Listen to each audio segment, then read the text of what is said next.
Vous rappelez-vous de votre première présentation orale à l'école? C'était très certainement loin d'être fantastique. Depuis ce jour-là, certains se sont améliorés et arrivent à embraser les foules grâce à leur éloquence. Malheureusement, ce n'est pas le cas pour la majorité des gens. En effet, il y a trop de présentations intéressantes gâchées par une communication ratée. Un excellent exemple de ce phénomène est la dizaine de conférenciers qu'on a dû écouter depuis le début de l'année scolaire à l'université. Et il n'y en avait pas un qui savait transmettre un message de manière intéressante. Cette vidéo vous permettra de ne pas être comme eux, car on va voir ensemble comment améliorer son éloquence. Bienvenue sur Evolution Factory.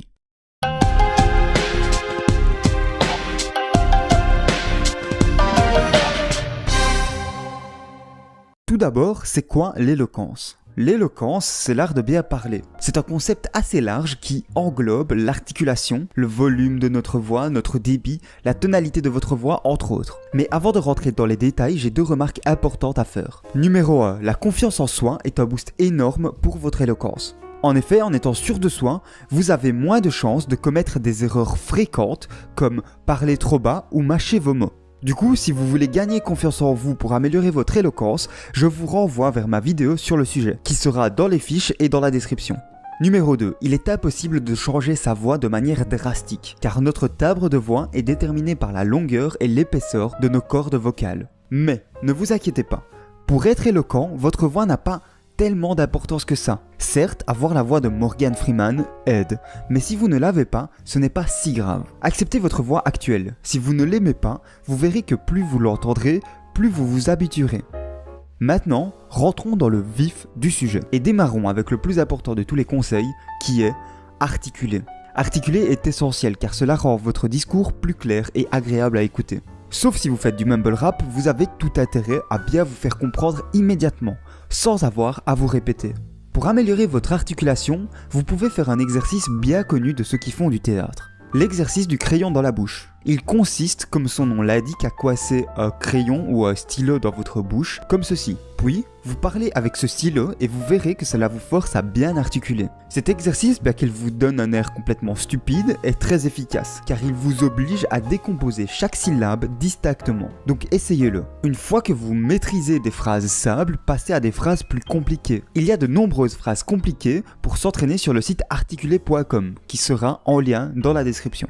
Une fois l'articulation maîtrisée, passez au deuxième concept très important qui est la gestion de sa voix. Il y a 3 composantes auxquelles on doit faire attention lorsque l'on s'exprime. Le volume de notre voix, la tonalité de notre voix et le rythme. Au niveau du volume, il y a de grandes chances pour que vous parliez trop bas. Dites-vous que votre interlocuteur ne doit avoir aucun mal à vous entendre. Donc n'hésitez pas à parler fort. Attention cependant à ne pas tomber dans l'autre extrême. Parler fort ne veut pas dire crier non plus. Il faut trouver un juste milieu. Parfois vous vous trouverez dans des endroits bruyants, comme un bar ou un concert. Pour se faire entendre dans ce type d'endroit, il vaut mieux projeter sa voix plutôt que de crier. Je vous mettrai un article dans la description pour apprendre comment faire ça. Ensuite, au niveau de la tonalité, il est toujours plus agréable d'écouter une voix plus grave. Et ce, même si c'est une femme qui parle. Rappelez-vous, on ne peut pas changer drastiquement sa voix. Cependant, il y a quelques techniques pour la rendre plus grave. N'essayez pas de descendre dans les graves en forçant sur votre voix, au risque de parler comme Rambo. Mais essayez plutôt les quelques techniques suivantes. La technique du Elle consiste à parler en mettant entre chaque mot. Cela vous aidera à comprendre comment on fait pour parler de manière plus grave. Respirer du ventre et être relaxé lorsque vous parlez sont deux autres manières de rendre votre voix plus grave. En plus d'une voix grave, adoptez un ton descendant plutôt qu'un ton ascendant. Dites plutôt « Bonjour, je suis étudiant » plutôt que « Bonjour, je suis étudiant ». Affirmer quelque chose avec un ton descendant inspire l'autorité, alors qu'affirmer avec un ton ascendant inspire l'incertitude. Concernant votre rythme de parole, il ne faut pas aller trop vite pour éviter un bombardement d'informations, ni trop lentement pour ne pas être ennuyeux. Mais en général, ralentir son débit est une bonne idée, car on a tendance à aller beaucoup trop vite quand on est stressé. Il est aussi extrêmement important de supprimer les pauses sonores involontaires comme les et de les remplacer par des pauses muettes volontaires. Les premières sont très agaçantes à entendre, alors que les suivantes créent un discours plus posé et donc plus agréable à écouter. Vous pouvez aussi caler votre rythme en fonction du contenu, en ralentissant sur les passages importants et en accélérant sur les passages moins importants. De plus, accentuer les mots-clés de vos phrases est une bonne façon d'avoir une manière de parler dynamique. Il y a une règle générale pour les 3 composantes que je viens de citer. Cette règle, c'est qu'il faut apprendre à varier. Que ce soit pour casser la monotonie, pour réagir en fonction de la situation ou pour s'adapter à l'interlocuteur, varier ces 3 paramètres est un moyen d'augmenter son éloquence. Quand on parle d'éloquence, certains font la distinction entre la forme et le fond. Je trouve cette distinction plutôt superficielle car un certain type de contenu peut vous aider à être plus éloquent.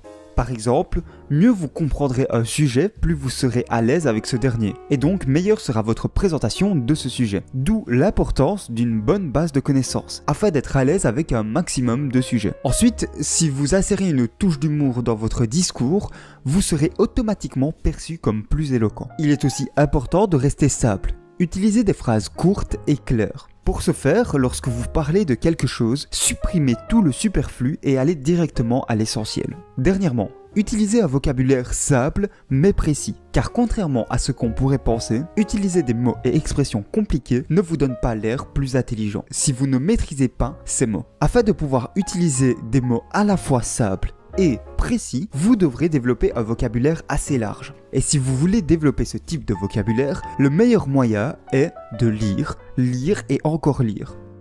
Avant de passer à la méthode pratique, il y a 2 éléments à ne pas négliger, car même s'ils ne sont pas directement liés à votre manière de parler, ils ont une influence sur votre éloquence perçue. Le premier élément est votre prestance. Je vais ici la décomposer en 4 éléments. Premièrement, le regard. Rien ne trahit un manque de confiance en soi comme un regard dirigé vers le sol. Si vous voulez capter l'attention, votre regard ne peut se trouver que sur votre interlocuteur ou public. Deuxièmement, votre posture. Vous tenir avachi ne fera que ternir la qualité de votre discours, alors que garder la tête haute et se tenir droit l'améliorera. Troisièmement, la gestuelle. Vous devez à tout prix éviter les gestes parasites, comme se ronger les ongles, gigoter dans tous les sens ou jouer avec ses cheveux. Ils distraient l'attention de ce que vous dites. Remplacez-les par des gestes accompagnant et dynamisant votre discours. Quatrièmement, votre apparence. Qu'on le veuille ou non, une personne plus attirante sera perçue comme plus éloquente. Donc soignez votre apparence. Le deuxième élément est votre public. En effet, il faut s'adapter à ce dernier. Vous ne parlerez pas de la même manière à une réunion de travail et à une sortie entre amis. Il faut aussi prendre compte des réactions pour légèrement vous adapter. Et pour ça, les micro-expressions sont très utiles. Je vous mets dans la description un lien vers une série de vidéos sur les micro-expressions de Fabien Olicard. Cette série est très complète et vous aidera à bien les utiliser et à les repérer. Dernièrement, n'oubliez pas d'interagir avec l'interlocuteur. Posez-lui des questions, sollicitez son avis, etc. Car il n'y a rien de plus énervant qu'une personne qui s'écoute parler.